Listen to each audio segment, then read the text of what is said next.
Okay, so let's start. Today we'll be discussing the topic pipelining. So, what is pipelining? As the name states, there is some pipe and there's a line.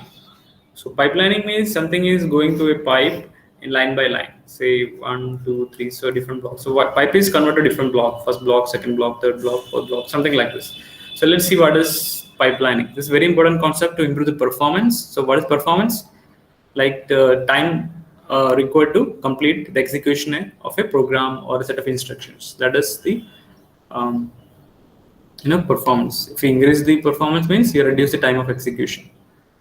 Right. So this is Henry Ford's big idea. So what is in this figure? What you can understand by seeing the figure? What is the important point? So assembly lines are introduced. Yeah, it's assembly line. Yeah, this is pipe. There's an in line, right? So this assembly line, they are doing something. So what is the specialty? In every company will have this kind of line. So what is specialty here? Sir इससे लग रहा है कि sir जो sir production है वो ज़्यादा होगा अगर ज़्यादा वर्कर को हम एक साथ लगाएंगे तो। Okay, yes, that is also a good point relating to the valid point. So what basically they are doing is, say, we can say, usually what we focus all our effort initially, maybe before industrialization or industrialization era, we used to work on one car initially. We put all this painting, installation, lighting, electrical system, body, all those things, washing on one car. Then one car releases, then we start working on the second car and so on. Maybe 10 people may be working on one car and the 10 people working on another car, something like that. But unless one complete car is released, or at least few cars has released, we'll not start with the working with other cars. But what the idea here is, even if one car is not finished completely, right? Say one car is doing the painting, let others cars can parallelly do the welding, right? Before that, the previous cars can also do the assembly, maybe assembly of the machine or the engine kind of thing. So let's see what is actually this. Okay, so this is the best example for laundry. So what is laundry? Everyone knows you have to wash your clothes. So for example, you are given a situation or a case where the washer in a washing machine, the washer is taking 30 minutes, right? 30 minutes, complete washing of clothes. A dryer is taking 40 minutes, okay? And folder is taking 20 minutes. And we have to fold it, right? First washing, then drying, then folding. So let's see, we are starting at 6 p.m. So this is a task. We had 4 tasks: A, B, C, D. So first, what we'll do, we can take the clothes A, set of clothes A, and then we can use the washer 30 minutes. Use the washer for 30 minutes. Then after washing, we can use a dryer for 40 minutes. Then folder for 20 minutes. So total time for one set of clothes A is 30 plus 40 plus 20. That is 90 minutes. Okay. Then what we'll do, we'll take the next set of clothes and the washer takes it for 30 minutes washing, then 40 minutes and 20 minutes. So by this again 90 minutes has passed. My B set of clothes is already ready. So you can, by 6 p.m. the first set of clothes took around 7.5 90 minutes. Again by 9 p.m. I'm completing the second set of clothes, that is B. Now 9 p.m. I'm starting the set of clothes C. Again 30 minutes for washing, 40 minutes for drying, and 20 minutes for folding. Again it takes 10:30. I complete the C. Again 10:30 I'm starting with the D. So again 30 minutes, 40 minutes plus 20 minutes. By 12 o'clock maybe I'm able to complete this washing of A, B, C, D. So total time is 360. That is how 360 came. 90 into 4 equal to 360 minutes. Now, can you suggest some better alternatives in order to speed up the process?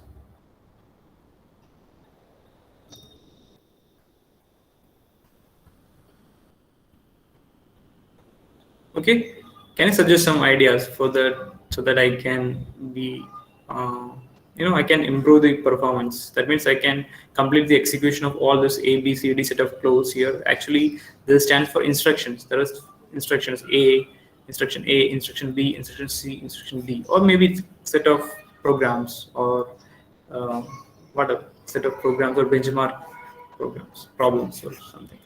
Okay, So how to improve the performance? Can you suggest any method?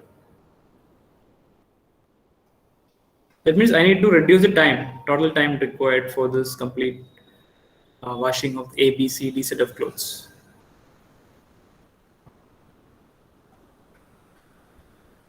Anyone?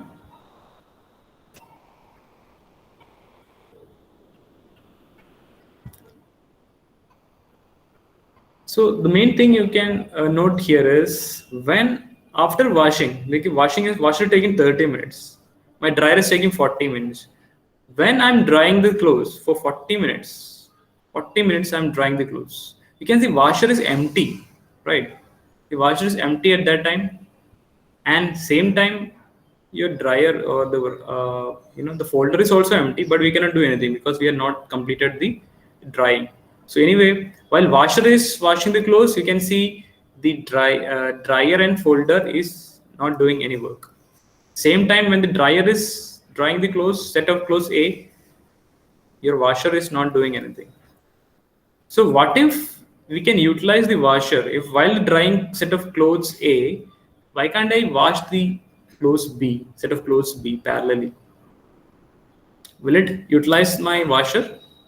Right? So at least I know 40 minutes anyway I'm going to take for drying. But listen, in that 40 minutes, why can't I parallelly do the washing of clothes set of clothes B? That is a good option. That I'll be saving some 30 minutes at least in this case. Now, when after B has been washed completely, and while B is going to dry, that means A set of clothes will be folding.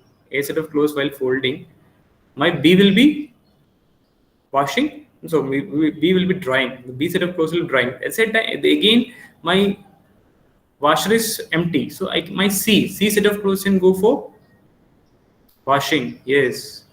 So while B is drying, C can go for washing.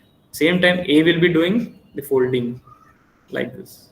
So that means whatever system, whatever machine, whatever apparatus or equipment is empty or idle, I'm utilizing it by parallel operations.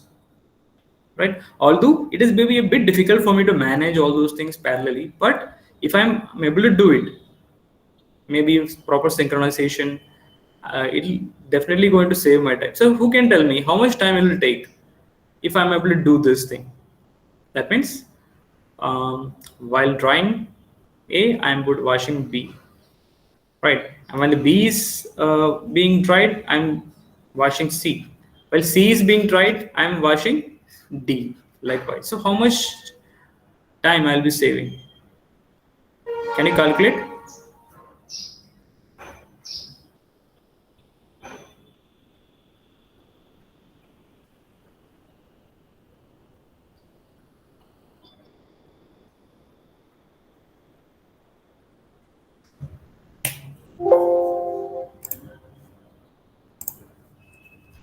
Can you calculate how much time I'll be saving? You can see what is the maximum time. Dryer takes maximum 40 minutes. That means I'm calculating like this. Maximum time is taken by what? So 30 minutes, 40 minutes, or 20 minutes. Maximum time is taken by the dryer. It is 40 minutes. So while drying any clothes, any set of clothes, A, B, C, D, others has to wait definitely. The washer may be finished in 30 minutes, but it has to wait because 40 is the maximum time for the dryer. And 20 anyway, 20 is easily done because 20 minutes folding is very less compared to others. So what I'll do, okay, 40 is the maximum time I may have to wait, right? After washing, I may have to wait 10 minutes, that is fine. And drying may be folding may be done in 20 minutes. Again, 20 minutes I can wait. So based on the slowest or the most lagging process, that is here, dryer, I can do one idea. I'll make the slots of 40, 40, 40. For example, in first 30 minutes, I'm going to wash A. Then A is going to B. Then B is going to washer. That means how much time I need to wait? 40. First 30 minutes for A. That means 30 minutes for washing A. Then A is going to dryer. How much time I'll need? That is 40 minutes I need. For what? 40 minutes for drying A. right? So same, by the time I parallelly complete what? I'll parallelly complete the operation of B in the washer, right? Then in next 40 minutes, what happens? You can see next 40 minutes, my B is coming to the dryer. My B is coming to the dryer, right? And next 40 minutes, you can see C is coming to the dryer. So again, 40 minutes required for the C. Again, next 40 minutes, I need D to complete the drying process. Okay, so that is my last set of clothes. There is no clothes in washer when D is in drying phase. Okay, so D takes 40 minutes for drying. Then I need only how much time? 20 minutes for folding D. So again, last is I need 20 minutes. Is it logic clear? Let's see is correct or not. So first, how much time I need? 40 into 4. That means 40 into 4. That is 160. 30 plus 20. 30 initially and 20. So that is 50. So total I can complete in 210 minutes. 210 minutes according to my calculation if it is right. So instead of 360 minutes, I reduce into 60 minutes, 6 hours. I reduce to 3 hours and 30 minutes, 3.5 hours. You can see. Now let's see is it right or not. Is the logic clear? Is logic clear? Yes, sir. Yes, sir. Okay. Now let's see. Let's see how they're doing. You can see the first. This is the idea. This is called the pipeline. You can see while the washer is free, when A is drying, immediately I put B to washing. You can see B to washing, right? And when the washer is free after washing B, immediately the B is going to drying. So immediately C is put to washing. Likewise, whenever any unit is free or any equipment or system is free, I immediately occupy with the next instruction or next set of job, right? So this process is called pipelining. So this is what you are be shown here. So while one team performs painting or welding or some installation, other team will be performing the previous operation on the previous car. So what happened? Every team is focused for some work, maybe painting, washing, welding, or installing engine. So they can immediately continue their work without changing their focus or changing their momentum. So likewise, this idea was introduced in the mechanical industry. It's called pipelining. Now, you can see this thing 40, 40, 40, 40. So what is the meaning of this thing? You can see the pipelining, the most time lagging process, the most time taking process controls the overall performance. You can see here how 210 came 40 into 4 because I have only 4 instructions. So 40 into 4 plus the initial A was taking 30 and last D has to take folding 20. So last 2 strings. So we can make a formula like how much time it will be taking for n number of instruction having pipeline stage. Here I have 3 pipeline stages. What are 3 pipeline stages? Washing, first stage, drying, and folding. 3 stages further. So one single instruction is executed in 3 stages. We already discussed fetch, decode, execute, right? So can we make some idea like this? When first instruction is fetched, other instruction has to wait, no option. When first instruction is in decode phase, the fetching unit is free. So let me fetch the second instruction. Same, likewise, in the first instruction is in execute phase, my decode phase is vacant. So I can decode the second instruction. When second instruction decoding, I can fetch the third instruction. Something like this. I think you're getting. You should remember that computer or system is always doing 3 things: fetch, decode, execute, fetch, decode, execute, and on. So if we divide, so what is the challenge here?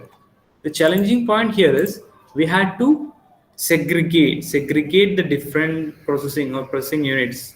Fetching unit is completely independent of decoding unit, which is completely independent of executing unit. If you are able to segregate like this perfectly and control them parallelly, then our idea is going to be success, right? So that is the main idea of pipelining. Whenever any unit is free, I can utilize it for the next instruction. Okay, so this definition, the technique of decomposing a sequential process into sub operations, right? with each sub-process being executed in a special dedicated segment. So these are very important. Sub-operations. We have a sequential operation. This is very important. We have sequential operation, and it is divided into sub-operations. This one sub-units. Each sub-process executed in a special dedicated segment, which is not depending on any other segments, and they are operating concurrently. Okay, all other segments, right? So here the example we're taking is laundry, but there are many other examples. But in laundry, initially we were not thinking laundry as 3 independent stages. So we were thinking laundry, yeah, I have to wash clothes.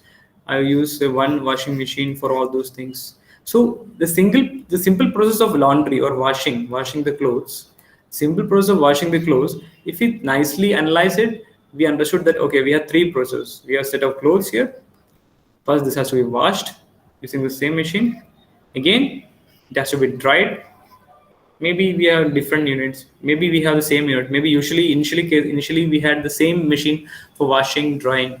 Okay, so we may not think about, okay, how can I parallelize it? Because anyway, it's sequential. Because first washing, then drying, then folding. We can increase the number of processes. Like first we have to collect clothes. Collecting is the first process. Collecting, then washing, then drying, then folding. So we can increase the number of processes to 4, number of segments to 4, or dedicated segments I need here is 4, whatever. But here, when you analyze the washing or laundry process, we can think if our washing is done in an independent unit, drying is done in another independent unit, we can parallelize them definitely. Okay, and folding is done outside the machine, so definitely we can parallelize these 3 things, right? So first step is whatever the sequential process, initial sequential process of complete washing, I divided washing clothes, I divided into 3 different processes: washing, drying, and folding. Okay, when I divide them into 3 segments, I segregate into sub process which are sequential. Then I need a dedicated hardware, dedicated sub units, dedicated segments for this individual operations. For washing, dedicated operation washer I need, dryer I need, and folding arrangement I need. Okay, so that is the main importance of pipelining, a technique of decomposing a sequential process into sub operations, with each sub process being executed in a special dedicated segment that operates concurrently with all other segments. Okay, so all this will be operating concurrently. Okay, now important performance technique. This is a very important performance. Improving the pipelining is last time we had 6 hours, we could complete in 3.5 hours. So this is a dramatic performance improvement, greater than 100% improvement. Okay, so improves instruction through output, not instruction latency. So this is improving instruction through output. You can see what is through output and latency. You can see we are not reducing the washing time, drying time, or folding time. It is still 40 minutes for drying, 30 minutes for washing, 20 minutes for folding. But what we are improving, we are improving the through output. Net, when the output is coming, we are seeing a dramatic improvement. But the process itself is not improved. I'm not improving any hardware execution units, because washing machine is taking its own time for washing and all those things. Okay, so breaking instruction, and so first step is you have to break the instruction and execute into different stages, right? So when instruction 1, there may be instruction 1 advances from stage 1 to 2, the next instruction enters at stage 1. Yeah, second instruction can go to the stage 1 because stage 1 is free. It's kind of a form of parallelism for instruction stage parallelism. But usual parallelism is what? You just increase the number of systems. For example, if we have multiple washing machines, washing machine 1, washing machine 2, washing laundry system 1, 2, 3. So that also has parallel processing. But this is not exactly parallel processing, because in parallel processing you need parallel hardwares, multiple hardwares. But here you don't have multiple hardwares. You have only single hardware but dedicated segments. Then you can work with the pipelining. Okay, so parallel processing is a bit different, but it is a way of parallelism. Here the parallelism is instruction stage parallelism. All the instruction different stages are working in parallel. Usual parallelism is we have multiple machines and we are cooking multiple things, or we are washing multiple clothes using multiple machines. That is another, but it is costly. We need to improve the hardware. We need to have a lot of hardware. Okay. But here the idea is instruction enters and leave at much faster rate. So here that is advantage. Like laundry example is a very good example. Okay. So now what is latency? So latency is the time required to complete a particular task. What is throughput? Throughput is number of processes parallelly happening and number of outputs coming within each second. Like that is throughput, kind of bandwidth, like how many different frequencies you can operate in parallel, kind of thing. That is throughput.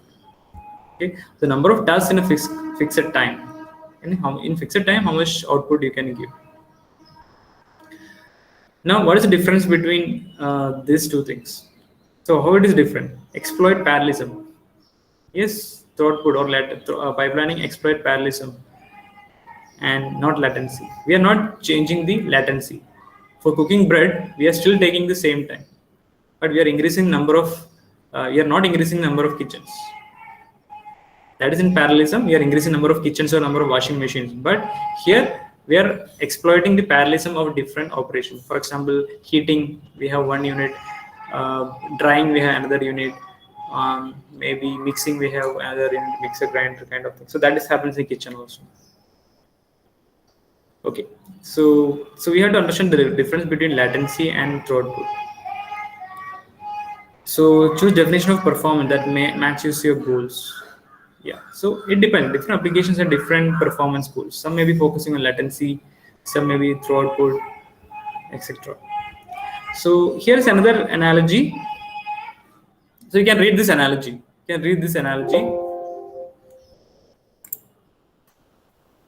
I'll just.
So your voice is not coming.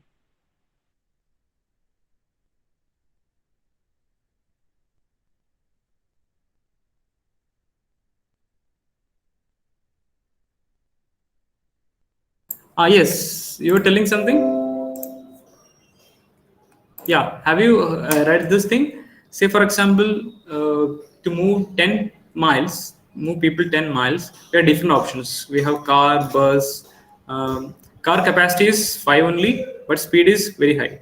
Bus capacity is greater, 60, but speed is very less. So latency of car is 10 minutes. That means time required to complete the journey in car is 10 minutes. That is latency. Bus, it is much higher because bus is taking capacity is 60. Okay, up and down. They're calculating up and down, I think. Okay, 60 miles per hour, 5. Latency of car is 10 minutes. Up and down. They're calculating up and down. So speed of buses 20 miles per hour.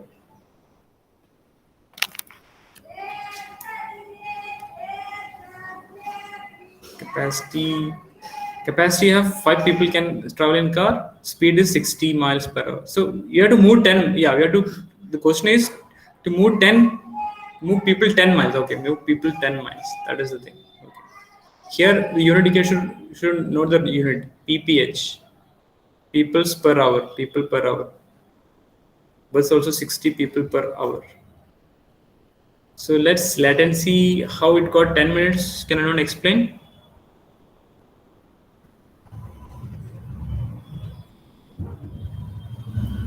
Okay, so it is like the car is taking 10 minutes to move a single person from point A to point B. For example, point A, we are in point A, we have to go to point B. So speed of the car is 60 miles per hour. At one time, it can take 5 people, right? So 5 people. So 10 miles. So 10 miles. So miles per hour. Okay, so total people capacity is 5, speed is 60. So 5 people can reach from point A to point B in 1 hour. 1 hour, not 1 hour. 10 miles. We are asking about 10 miles. We are asking only about 10 miles. So how much time the car will take? 1 by 6. 1 by 6 hour, right? 1 by 6 hour. For how many people? 1 by 6 hour for 5 people, right? So 1 by 6 hour into 5. So what is 1 by 6 hour? That is 60 by 6. That is 10. Car is taking 10 minutes. 10 minutes for the journey. For this 10 minutes for how many people? 5 people. Okay. The latency of car is 10 minutes. You just convert into minutes. Okay. So car is taking 10 minutes for moving from A to B. But you should remember that car is transporting 5 people per journey. Okay. Now what about the bus? Bus is taking 20 miles per hour. So 20 by 10, 10 divided by 20 hour is taking for one journey. That means 1 by 2 or 30 minutes. So bus is taking 30 minutes. So bus latency is 30 minutes. Okay. Now think about the throw output. Throw output has to do with the number of people it is transporting. Car is transporting 5 people in one go. That means 5 people can be transported in how much time? In 10 minutes. 10 minutes. Okay. So in 1 hour, how many people can be transported in the car? Okay. If there is no return trip, we can say into 6. That means 30 people can be transported in a car in 1 hour. But here they are counting return trip also. That means again another 10 minutes the car take to return back. So there will be 30 divided by 2. That means 15 people or 15 persons car can transport in 1 hour. Or we should add here 10 minutes per 10 minutes for returning, 10 minutes plus 10 minutes. That means 20 minutes for one journey. So 3 journeys it can take. So 3 into 15. So 3 into 5, 15. So in 1 hour, car can take 15. Likewise, bus. So you can say in one trip, bus is taking how much? 30 minutes. So bus can go and return in 1 hour. So this is 60. This capacity is 60. It can go to B and just return in 1 hour. So its capacity is 60. So its latency or through output is only 60. So did you understand this example?